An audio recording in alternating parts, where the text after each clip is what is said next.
Bonjour à tous. Mardi 28 avril 2015, nous vous proposerons avec Samy Chérif un jeu de rôle géographique afin de réfléchir sur le processus de décision relatif à la localisation d'un parc éolien en Normandie, en lien avec les cours de géopolitique que vous avez pu suivre à l'IEP.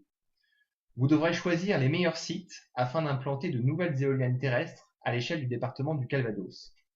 Il s'agira de réfléchir aux différents niveaux de décision, du local au national, en passant par l'échelon régional.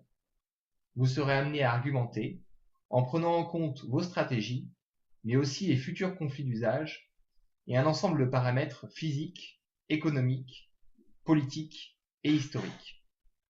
Pour cela, nous vous proposons d'utiliser FraMindMap et Framapad qui feront l'objet d'un deuxième tutoriel, mais aussi GeoClip que nous allons vous présenter maintenant.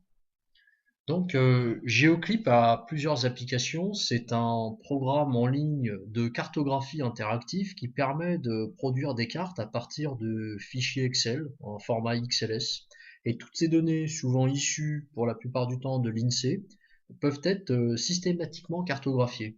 Et il y a une application régionale qui s'appelle Sister, donc qui est vraiment dédiée spécifiquement à la région Basse-Normandie, qui permet de cartographier un certain nombre d'indicateurs relatifs à ce territoire. Et nous allons regarder ensemble comment nous pouvons utiliser ce service en ligne.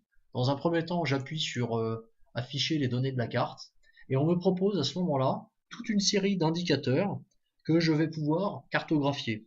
L'intérêt, c'est qu'il s'agit de proposer un atlas numérique interactif, mais c'est qu'aussi je peux, comme tout système d'information géographique, croiser des requêtes, croiser des indicateurs pour essayer de repérer des corrélations et essayer de valider une hypothèse.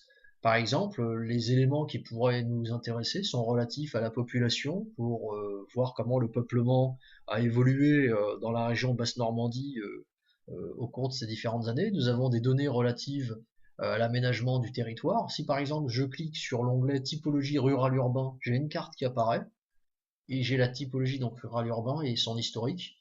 Je vais cliquer et automatiquement j'ai une carte qui est générée que je peux bien sûr mettre en plein écran. L'intérêt de GeoClip, c'est que je peux y adjoindre un nouvel indicateur.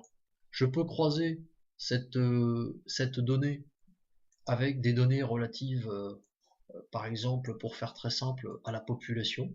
Et à ce moment-là, j'ai 6 cartes qui apparaissent, par exemple, avec le taux de natalité. Et j'ai donc une nouvelle carte qui est créée. Dans le cadre de la problématique que vous avez abordée avec Nicolas Escatch, il y a d'autres thématiques que nous pouvons traiter euh, en rapport avec l'environnement, avec l'inventaire, le patrimoine, avec l'agriculture, avec également les transports et le tourisme. Autant de thématiques qui permettent de multiplier les requêtes.